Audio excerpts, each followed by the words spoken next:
Hola, buenas noches. Estamos iniciando este domingo 1 de abril, no solamente las transmisiones de redes de la asociación, sino también el nuevo horario de verano y un balance de lo que fue este domingo, el inicio formal de las campañas electorales, es decir, lo que habíamos vivido hasta hace unos meses es la precampaña o la intercampaña, aunque en realidad pues prácticamente este periodo anterior sirvió para posicionar y para determinar el equilibrio o las posiciones en la contienda. Muchas gracias a los que nos están conectando, se están conectando con nosotros: Alejandro Noriega, Pamela, Alejandro Márquez desde Texas, a Fabián Sánchez desde las tierras camoteras de Puebla, muchas gracias, a Lisbeth Ramírez, un abrazo, a Alejandro Márquez, Maritza Martínez, buenas noches, Yolanda Rodríguez desde Navojoa, Sonora, no sé si también tengan horario de verano, aquí ya son las 9 de la noche en la Ciudad de México, a Roca Marta, Natael Jiménez desde Azcapotzalco, Lisbeth Ramírez, linda noche igual, Félix Sánchez desde San José, California, Roberto Urbano, buenas noches, Angélica Solís, Car Ubi, buenas noches, Lázaro González, gracias a los que están también compartiendo, Óscar Valdespino, es domingo, pero este domingo estuvo bastante lleno de información y de balance que es necesario realizar, y espero que les sea útil y que ustedes también puedan compartirlo e intervenir. Elizabeth Nava, muchas gracias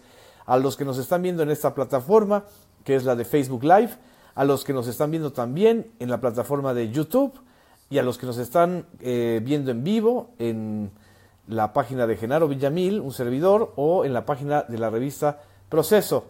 Me dice que son las 7 de la noche en Sonora, pero bueno, imagínense, 2 horas de diferencia bastante a veces se hace con la información. Alejandro Noriega, alumno, amigo, colega, un abrazo también. A Gerardo Méndez, muchas gracias. A Lautaro Salgado, a Moisés Paredes, a Rebeca La Triste, que también, mira, nos está viendo desde Mérida, donde estuvo José Antonio Mid.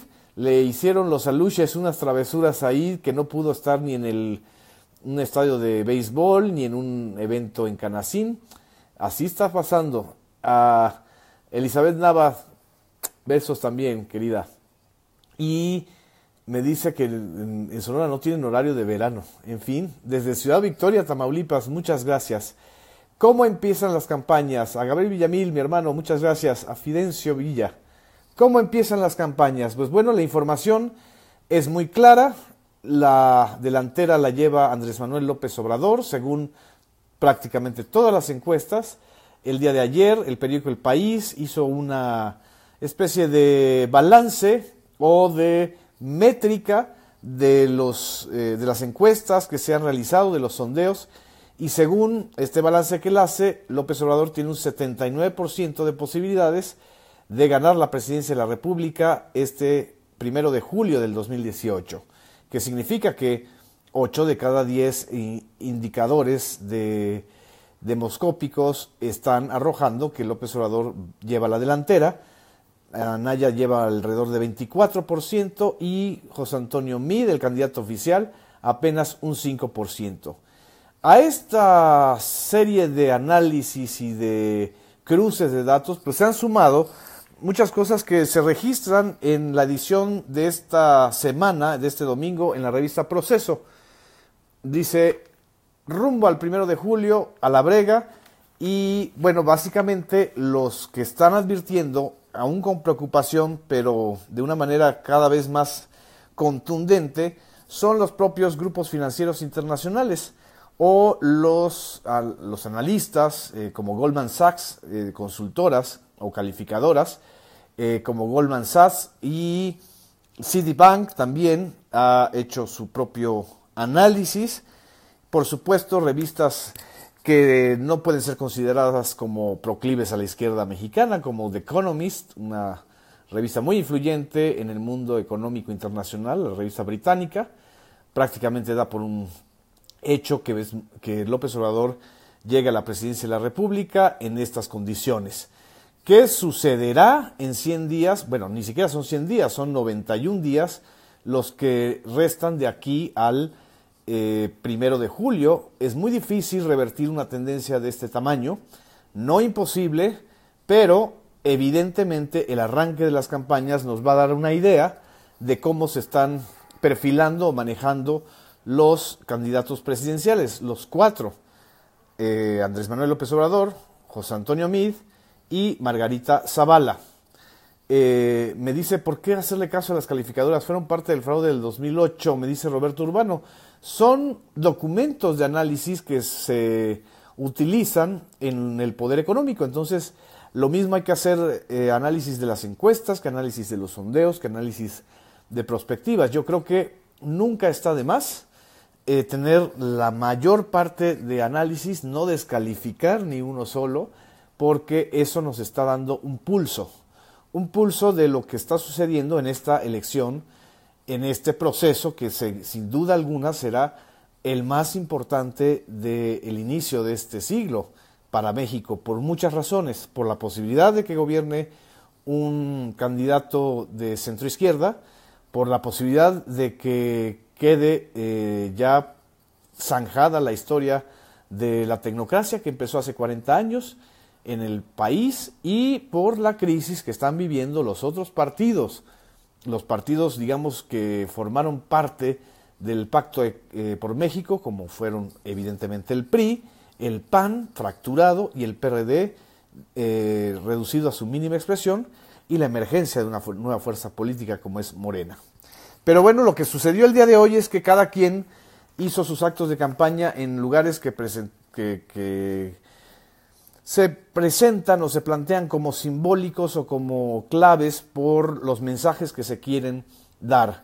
Y evidentemente, de acuerdo a lo que estamos viendo en las redes sociales, por ejemplo, el día de hoy en el Twitter, el trending topic más importante fue AMLO presidente con 108,000 retweets. El otro fue Innovación y Esperanza, de 6,639 tweets relacionados con Claudia Sheinbaum, que hoy inició formalmente su campaña como jefa de gobierno de Morena.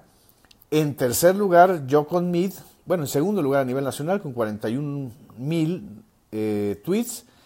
Y Anaya, pues más bien lo que hubo fue una operación de descrédito a Ricardo Anaya con un hashtag que dice abandonan a Anaya por un supuesto abandono masivo de su acto de campaña en Celaya. No está muy confirmado esto, más bien parece ser la guerra sucia que vamos a también a observar, a ver, analizar en las redes sociales a partir de hoy. Pero lo que es claro es que la agenda informativa pues la tiene López Obrador y la marcó el día de hoy con dos sendos discursos, uno en Ciudad Juárez, Chihuahua, y el otro en Ciudad Cuauhtémoc, también en Chihuahua, es decir, en el norte del país. ¿Qué planteó López Obrador? Pues primero, es el único que se está planteando con una posición muy firme y muy directa hacia Donald Trump. Ya está hablando como presidente, ya está hablando como el jefe de Estado, y le lanzó un mensaje a Donald Trump diciéndole: no permitiremos que nadie trate a México como piñata, y le propuso que las negociaciones o las renegociaciones del Telecán se pospongan hasta después del proceso electoral del 2018 en México.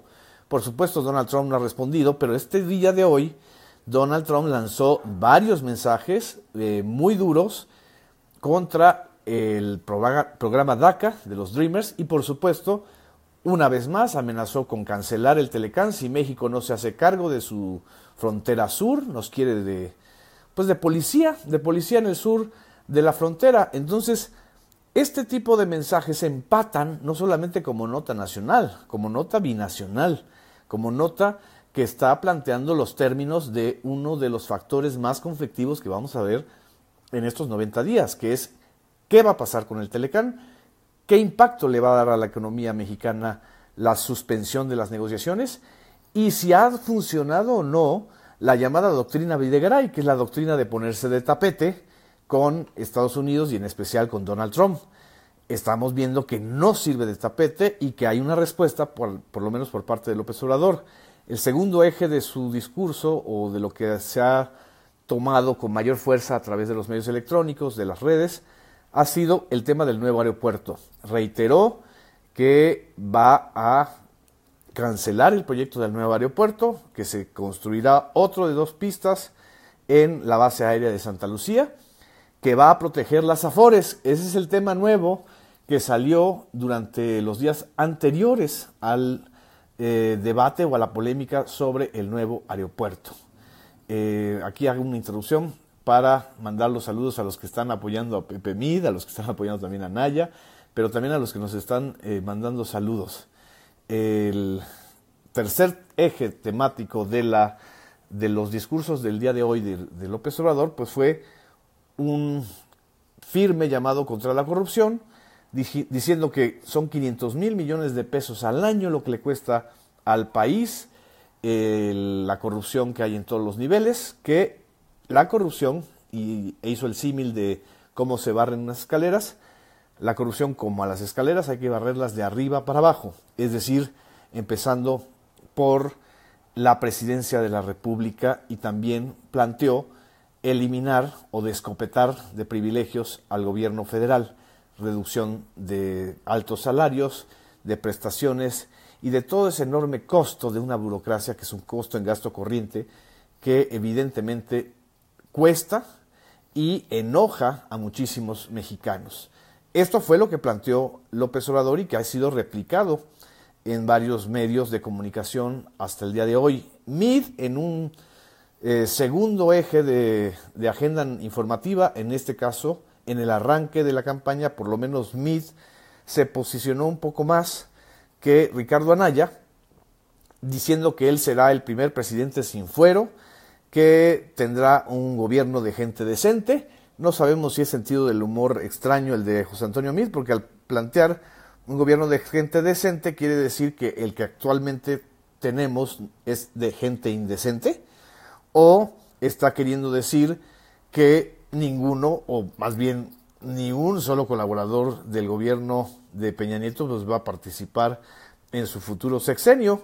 Entonces, si ganara José Antonio Mid, pues ya sabemos que muchos priistas y muchos peñistas no podrían estar, siguiendo la lógica de su promesa de tener un gobierno de gente decente. También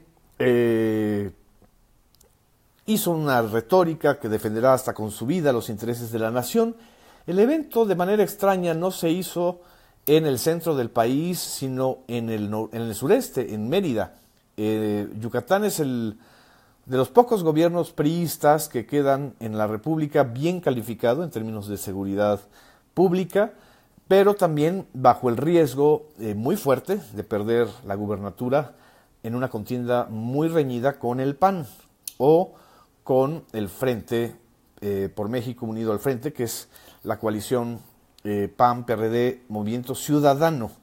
Ricardo Anaya, en San Juan de los Lagos y en Celaya, Guanajuato, pues dijo que él va a eliminar uno de los gobiernos más corruptos, y la nota que prácticamente todas las redes, los sitios informativos digitales están destacando, no es una nota que vaya a simbrar al país, simple y sencillamente está diciendo que va a realizar conferencias mañaneras a las 7 de la mañana todos los días, es decir, copiando una táctica, una disciplina o una manera de comunicar que tiene López Obrador, al cual le dice anticuado. Entonces, lo único que está haciendo es reivindicando el modelo.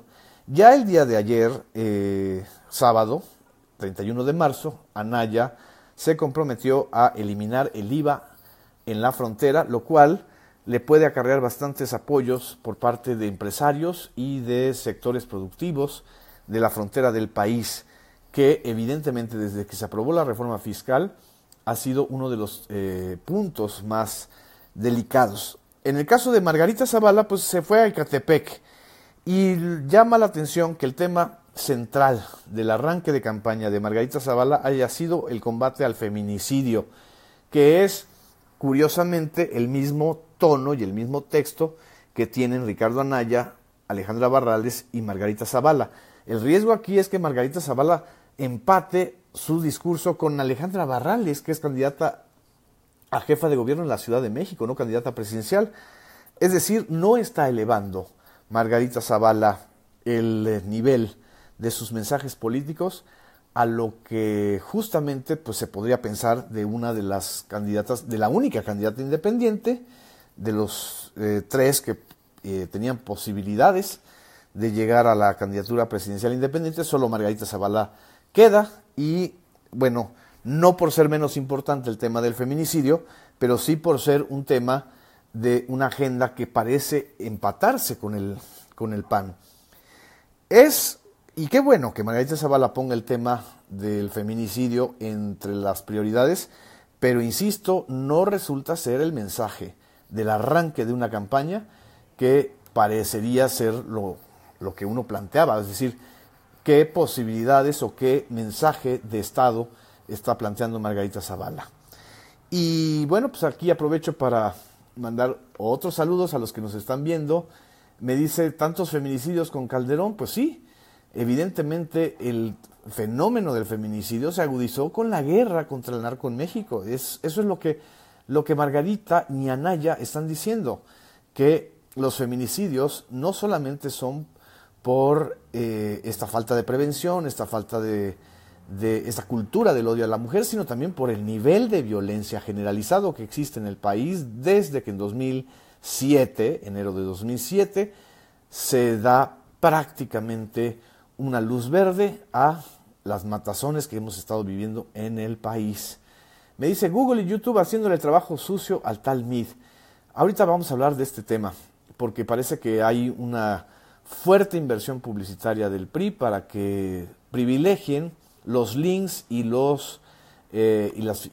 información en torno a José Antonio Mid. Hugo, muchas gracias a Hugo Alemán, a Roberto Urbano Aguilar. El verdadero papel de Hillary Clinton se va a declinar por Mid, o sea, de Hilarita, Margarita. Hace falta educación, me dice Rigo Barrios, apoyando a AMLO. Andrés Sánchez, amigo de Tapachula, que muy probablemente será candidato en Tapachula. Maggie Carmen, muchas gracias. A Mauricio Marín Delgadillo, que me insiste en lo de Google y ahorita vamos a hablar de esto. Jesús Zárate dice que es la puja que prometer no empobrece. Qué bueno que nos están viendo desde Rosarito, en Baja California.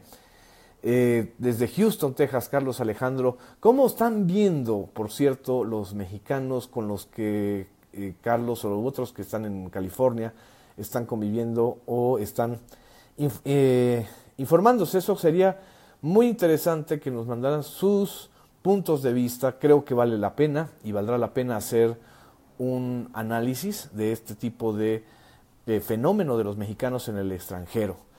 Grace Blancas, muchas gracias. A Raúl Ariel González, me dice que manda saludos a Margarita Zavala. Héctor Venegas, vamos a hablar de los links en un momentito. El segundo eje informativo más importante pues fue el arranque de las campañas a la jefatura de gobierno en la Ciudad de México.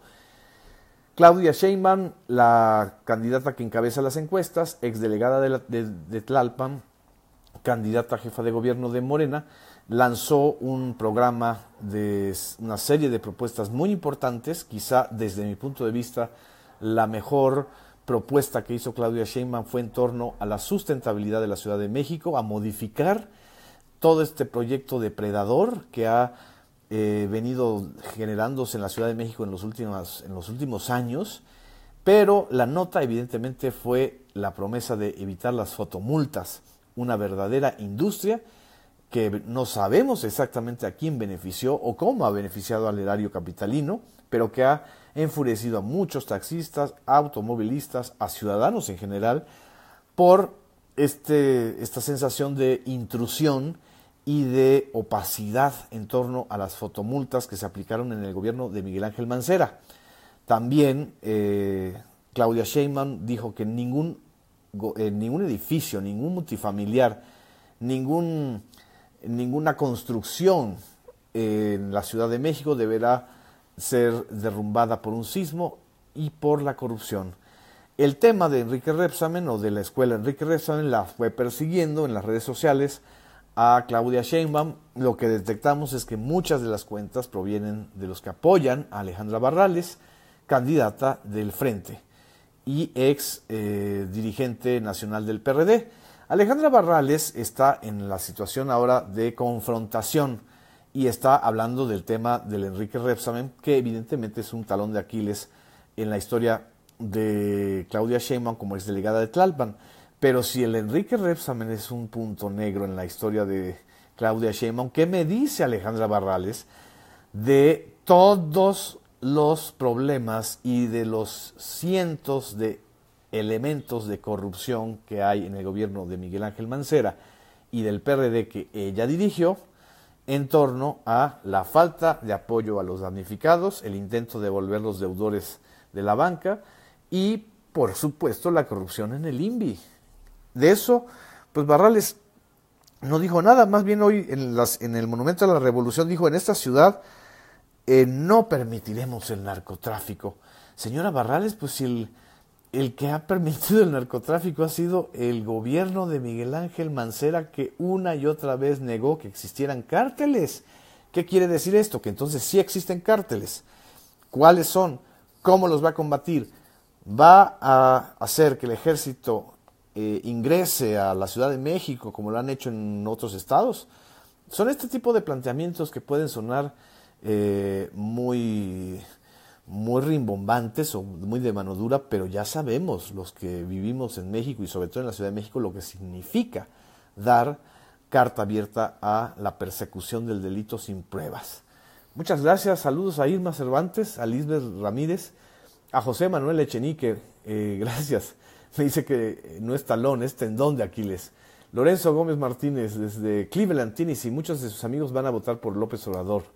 Quieren que las cosas cambien en México. Algunos piensan regresar por todo lo que está pasando con esta administración.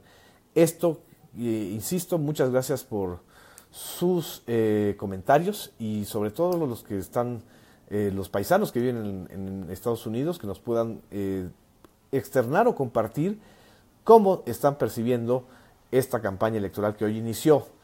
El tercero es el señor... Pues este señor que es una cosa medio extraña porque parece peleonero de quinta y es un tecnócrata fifí, Miquel Arriola, el candidato del PRI, que él dijo hoy que AMLO es un casi analfabeta. Ay, el señor Miquel Arriola lo dice y no dice nada de su ex jefe Enrique Peña Nieto, que no puede ni siquiera citar 3 libros de memoria. ¿Quién es el analfabeta?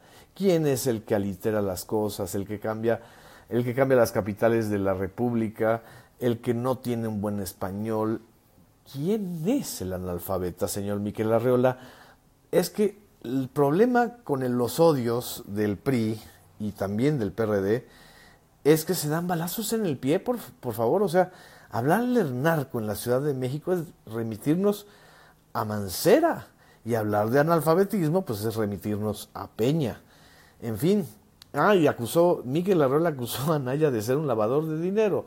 Por favor, señor Miquel Arriola, lo está diciendo usted, que es candidato de un partido que tiene la estafa maestra, la operación Zafiro y todas las que se van a ir conociendo cuando se destape realmente el nivel de corrupción que hemos tenido durante el gobierno del peñismo. En fin, como me dice Yael Bovary, ternurita. Pero bueno, a lo mejor Miquel Arriola tiene esta función de ser el payaso de la contienda, el provocador, el peleonero, el fajador. Esperemos que esto no genere una oleada de violencia en las redes sociales y en los medios de comunicación. Dice que ¿cuántos libros ha escrito Arriola? Pues libros que yo sepa, ninguno. Muchos informes y muchos reportes tecnocráticos, sí. En fin, pero dice el señor Miquel Arriola que el analfabeta es López Obrador. Entonces resulta que, pues yo creo que Enrique Peña Nieto debe ser una especie como de Mario Vargas Llosa o como de Carlos Fuentes, un intelectual, un hombre que plagió además su tesis, el 70% de su tesis plagiada de otros libros sin citar. ¿Quién es el analfabeta? Entonces, a ver, si somos serios y si vamos a entrar de veras a un tema de este tipo, pues analicen para quiénes están trabajando, quiénes les pagaron durante 6 años, el señor Enrique Peña Nieto. En fin, este es el balance que tenemos. Les agradezco mucho su atención, sus comentarios, su interés. Vamos a seguir lo más posible en el caso de esta plataforma, pero también en la plataforma de Periscope y también en YouTube, el seguimiento de redes y sucesión. No se olviden y a descansar, que mañana empezamos en la Ciudad de México al menos con 1 hora menos. Gracias, buenas noches.